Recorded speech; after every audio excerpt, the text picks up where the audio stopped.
निसार तेरी गलियों के ए वतन कि जहां चली है ये रस्म कि कोई न सर उठा के चले। बाबा सिद्दीकी जी को सरेआम मौत के घाट उतार दिया गया, उनकी हत्या कर दी गई। और ये बात किसी बीहड़ सुनसान जगह की नहीं है, ये मुंबई महाराष्ट्र के बांद्रा इलाके की है। और मैं एक ऐसे व्यक्ति की बात कर रही हूं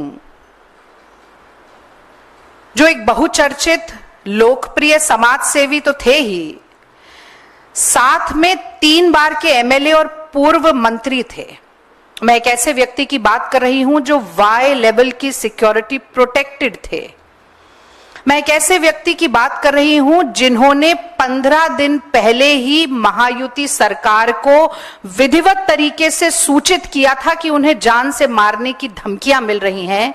मैं एक ऐसे व्यक्ति की बात कर रही हूं जिनकी पुलिस सुरक्षा बढ़ा दी गई थी और बावजूद इसके, बहुत महत्वपूर्ण बात है ये, कि बावजूद इसके बाबा सिद्दीकी जी को मार दिया गया।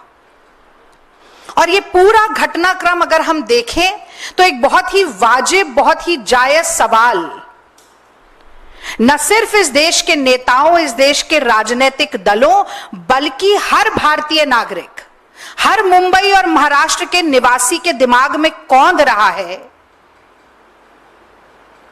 कि अगर एक वाई लेवल सिक्योरिटी प्रोटेक्टेड व्यक्ति के साथ, एक पूर्व मंत्री 3 बार के एमएलए के साथ इस तरह की दुर्दांत घटना घटित हो सकती है, तो उस आम आदमी, आम नागरिक की सुरक्षा का क्या? मुझे लगता है यह कहना अतिशयोक्ति नहीं होगी कि आज महाराष्ट्र, मुंबई में मोदी और शिंदे की सरकार जहां है, भाजपा की सरकार जहां है, महायुति सरकार जहां है, एक ठगबंधन की सरकार जहां है, वहां हर व्यक्ति का जीवन एक डर के साए में बीत रहा है।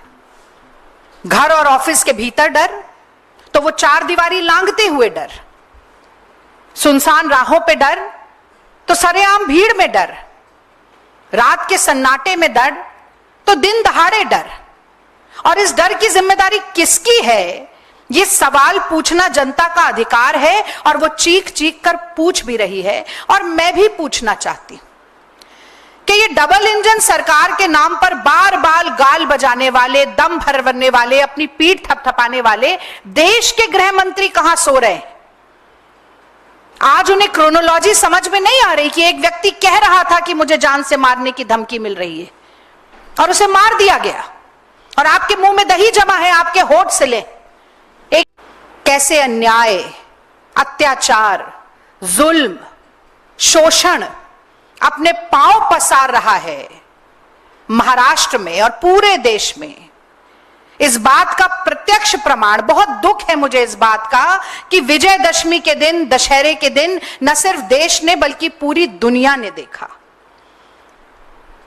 तो गोस्वामी तुलसीदास तो श्री रामचरितमानस में लिख गए थे कि राम राज कैसा होना चाहिए, और ये जो स्वघोषित धर्म के ठेकेदार बनते हैं, जो राम राज की बात करते हैं पर मुंह में राम बगल में छुरी लिए बैठे रहते हैं, इन्हें शायद याद नहीं है।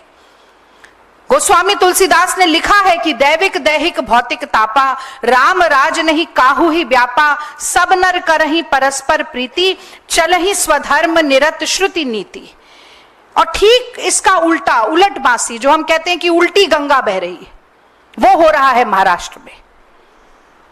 तो ये कहना अतिशयोक्ति नहीं होगी कि राम राज तो भूल जाइए, घोर जंगल राज और रावण राज है, और इस रावण राज का अंत जनता करने के लिए ठान कर बैठी है। और सरकार खुद अपराधियों की सरपरस्त बन जाती है। हमने देखा किसानों के आंदोलन में, हमने देखा पेपर रद्द, पेपर लीक के दौरान नौजवानों के आंदोलन में, हमने देखा कैसे सोहनम वांगचुक आ रहे थे तो उनको रोक दिया गया। हमने देखा कि कैसे पहलवान लड़कियों का, पहलवान बेटियों का सम्मान कुचलने का काम किया गया। हमने देखा कि उन्नाव से लेके, हाथरस से लेके पूरे देश में छोटी छोटी बच्चियों और महिलाओं की अस्मिता कैसे तार तार होती है, और बार बार मोदी सरकार या तो खुद अपराधी बन के कटघरे में खड़ी होती है या अपराधियों को संरक्षण देने का काम करती है, उनको बचाने का काम करती है। तो जब अपराधियों के साथ ही सरकार खड़ी होगी तो गुनहगारों का हौसला कितना बुलंद होगा और उसके कितने दुर्दांत परिणाम होंगे, इसका भी हमने एक रूप कल देखा है। क्योंकि लगातार प्रशासन का हौसला पस्त हो रहा है और गुनहगारों का इकबाल बढ़ रहा है, इसीलिए इस तरह की वारदातें अंजाम देती हैं। सबसे पहले आदरणीय राहुल गांधी जी ने, कांग्रेस पार्टी के राष्ट्रीय अध्यक्ष मल्लिकार्जुन खड़गे जी ने, जैसा कि आप पीछे ट्वीट्स में भी देख रहे हैं, न सिर्फ निंदा की है, न सिर्फ प्रशासन और सरकार को जिम्मेदार ठहराया है, बल्कि यह भी कहा है कि तफ्तीश होनी चाहिए, निष्पक्ष तफ्तीश होनी चाहिए, न्याय होना चाहिए, नीतिगत तरीके से होना चाहिए। और मैं अपनी बात को यह कहकर समाप्त करना चाहती हूं कि डबल इंजन सरकार है तो डबल जिम्मेदारी भी होती है, न सिर्फ महाराष्ट्र के मुख्यमंत्री की और गृह मंत्री की, बल्कि देश के प्रधानमंत्री और गृह मंत्री की भी। और अगर नैतिकता का लेश मात्र भी आपके अंदर बचा है, अगर आपकी अंतरात्मा जरा सी भी आवाज दे रही है, तो शिंदे जी, फडणवीस जी और अमित शाह जी को इस्तीफा देना चाहिए। और अगर यह इस्तीफा नहीं दिया जाता है, जैसा कि मैं जानती हूं, तो जनता तैयार बैठी है आपकी कुर्सी आपके पांव के नीचे से खींचने के लिए।